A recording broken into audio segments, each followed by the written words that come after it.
They even kill. Stay in the moment. What's left right now? Nothing. It's win-to-win for us. It's got to be better in Game 6 and close the series. James goes to the rim once again, lays it up and in. Trying to win himself another ring. Oh, Rajon Rondo putting on a show. This game has completely gotten away from Miami. This historic 2020 NBA championship belongs to the Los Angeles Lakers. Organization want their respect. Laker Nation want their respect. I want my damn respect too. Hey, hey, what's going on, everybody? Welcome into First Take. Thank you for spending part of your day here with us. I'm Molly Karen Rose with my guys, Stephen A. Smith, Max Kellerman. Stephen A., let me just say this. I always tell you your hair looks better shorter. I'm liking this haircut now, and then you never stick with it. See how good it is right now? This is how your hair should be. I mean, Molly, it's not my fault. Yesterday, Molly, crispy. It's first of all, it's not my fault. Good. It's not my fault because here's the deal. You know, your brother, you can't get to the barbershop all the time, particularly with my schedule. I mean, when you see it grow out, it's because I ain't have a chance to get to Queens to see my man Marlon. You understand? So I mean, I'm moving and all of that stuff, and so as a result, I get it in when I get it in. I can't be like Max, where I'm in the mirror every morning. You cut my own hair. I ain't got it like that. I need help. Molly's saying, don't look like the dude from Ice Pirates back in the day, Stephen. I don't know if you remember that one. Oh, my God. I don't remember Ice Pirates. I remember George Jefferson, though. Stephen A. I remember George Jefferson. People who know will get it. Oh, my God. The Jeffersons is always on in my house. Please, we're watching TV from the 70s here. We're losing it with this pandemic. All right, anyway, we're going to stay focused. And, Stephen A., you do have the clout where the barber could come to you at this point, in case you didn't know. But speaking of clout, we had a Woj bomb this morning, and that's what I want to dive into. NBA news, y'all.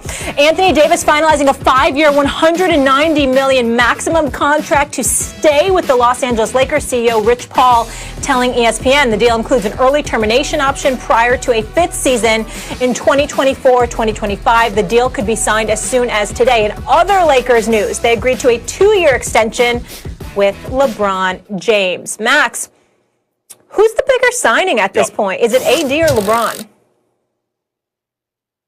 Let me get this straight. Are you asking who's the bigger signing? The 36-year-old who still signed up for another season and got the 27-year-old to come and join him?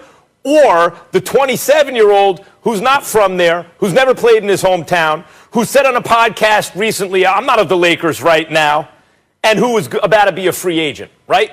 And you just signed him for 5 years. The 27-year-old who you just snapped up for the rest of his prime. The best years of AD's career are very likely now going to occur as a Los Angeles Laker.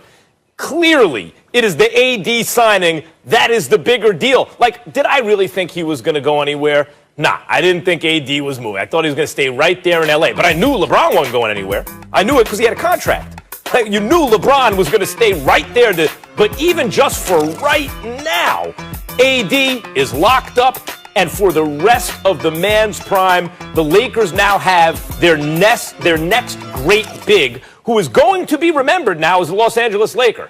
You know, the way Kareem is thought of as a Laker. Shaq is thought of as a Laker. Anthony Davis will be thought of as a Laker. He is the new great Laker big. Anthony Davis is one of the top 3 players on the planet. He's big time, and I get where you're coming from with all the things that you pointed out. But to me, LeBron is a bigger deal only because of this. Everything about the Los Angeles Lakers is about LeBron James. Even the greatness of Anthony Davis shining through to a championship level is about LeBron James. We saw AD in New Orleans all of those years. He couldn't get past the second round. His first year with LeBron James, he is a champion. It's LeBron James reminding everybody that he's the best in the world. We got to take into account some of the things that we were saying. We wondered once upon a time whether anybody wanted to come and play with LeBron James, okay? We were talking about that when he first arrived with the Lakers, but AD ultimately ended ends up coming on board. There is leadership that was exhibited from day one until the final day. The continuity, the consistency, the togetherness, the cohesiveness, all of that was due in large part to LeBron James. It's not to say that Anthony Davis had nothing to do with that, because we know better. And we also understand that Anthony Davis, with LeBron having him to lean on, was a big, big thing. They don't win the championship without Anthony Davis. We get all of that. There were times in the bubble where we looked at him and said, this dude is the best player on the planet, not LeBron James, because of the way that AD was playing at times. We get all of that. But in the end, when you talk about a model of consistency, shooting 49% from the field, nearly 35% from three-point range, leading the league in assists at age 35, 36 years of age, averaging 10.2 per game, and of course the 25 a game, making the necessary sacrifices when called upon, stepping up for the challenges when called upon, exhibiting a consistent level of leadership that even Magic Johnson stood back and applauded time and time again. You take all of those things into consideration, along with the distractions, Kobe Bryant's unfortunate and devastating passing, the stoppage of league play, ultimately it being reignited, and then the social justice issues that took place to the point where teams and players were contemplating not even playing at all, with one of them being the Los Angeles Lakers. All of these distractions, all of these things that happened, it ended up being an Achilles heel for the Los Angeles Clippers, who felt like they were together enough, if the season hadn't stopped, for them to really, really make a run. But once they came back, some of them didn't want to come back, et cetera, et cetera. The Lakers, no matter what happened, even with Avery Bradley electing not to play and participate in bubble play, everything you look at, it's not just about the play on the court. It's about leadership. And when LeBron James signs on board to say, I want to be here, essentially saying, I want to end my career here, it also elevates the profile of the Lakers in this regard, Max. It reminds us all that the Lakers, when you are a star and you produce for them, there is no controversy. They take care of their own. And that's the message they sent to Anthony Davis. And they sent it again with LeBron James, which made it that much easier for him to commit to the 5 years, $190 million max. That's what Jeannie Buss told me when they extended Kobe before they'd even seen him on a court after a catastrophic injury at an advanced age when it was pretty clear he'd never be the same, and they extended him. They thought they were out from under a deal that was hurting them. They extended him 2 years, $50 million, which at the time was a lot, like it's a lot now, but was the most you could give a guy basically, just about. And I asked Jeannie Buss about that, and she said that the rest of the league, besides doing right by Kobe, has to see how the Lakers take care of their own. I thought that was an excuse at the time. But it's clearly true. Jeannie Buss, since she got rid of Jim Buss, it took her 3 years to win a title. And now they have both LeBron and AD locked up for the foreseeable, for the next 3 to 5 years. It's still AD that's the bigger signing, though. And look, they get along. Like, one of the great things about LeBron and AD is the kind of chemistry they had right from the beginning. They're both trying to up each other, right? They're pulling in the same direction, one common cause. It's not an ego clash, at least not yet, and it doesn't look like it will be. As opposed to Shaq and Kobe, where they were butting heads at times. Remember what the Lakers did. If we got to choose between Shaq and Kobe, we're taking Kobe. Is that just because he was drafted with the team, or because he was, or because Shaq couldn't play anymore? No, it wasn't that, because Shaq went on to win another title with Dwayne Wade. No, it's that you take the young superstar who's entering his prime over the old superstar, even if you think the old guy is better, right? Anthony Davis, Stephen A., may not even be as good as he'll one day be. Mm-hmm. And I'll tell you this right now. Now that he's on the Lakers and he already won a chip, and he's locked up with LeBron on a great organization, he has a chance to become the greatest power forward ever. He has a chance to be remembered that way. When you think about the Lakers 1 through 5 all time, Magic's the greatest point guard ever.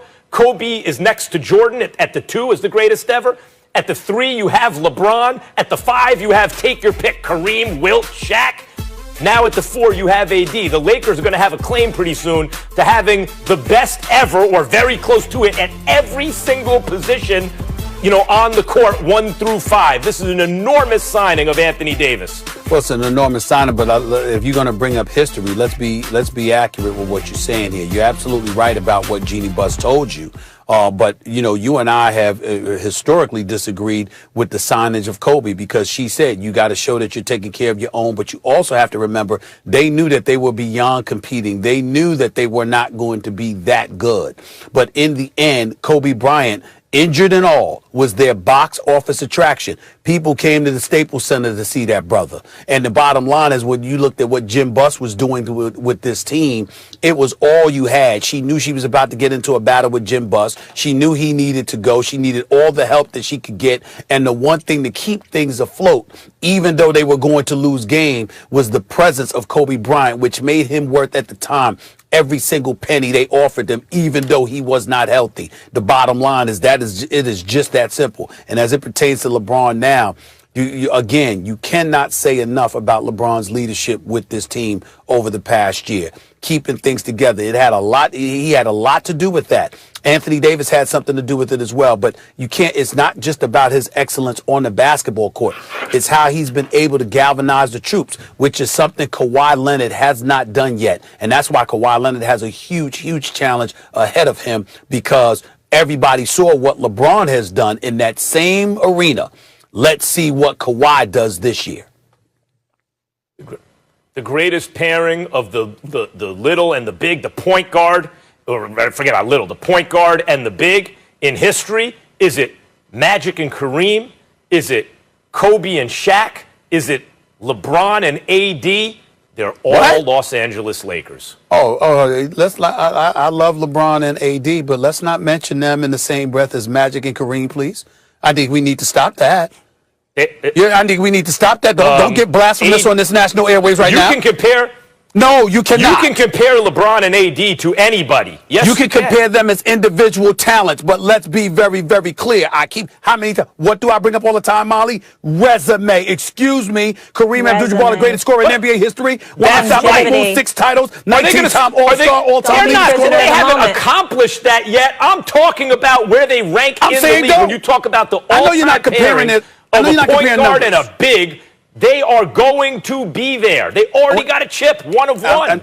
Well, listen, right, they fellas. just got together. Hell with all that. Yeah. It's new love. All right, Max? Anthony Davis averaged 26 points per game, the first time in LeBron's career that he didn't lead his team in scoring. Guess what, fellas?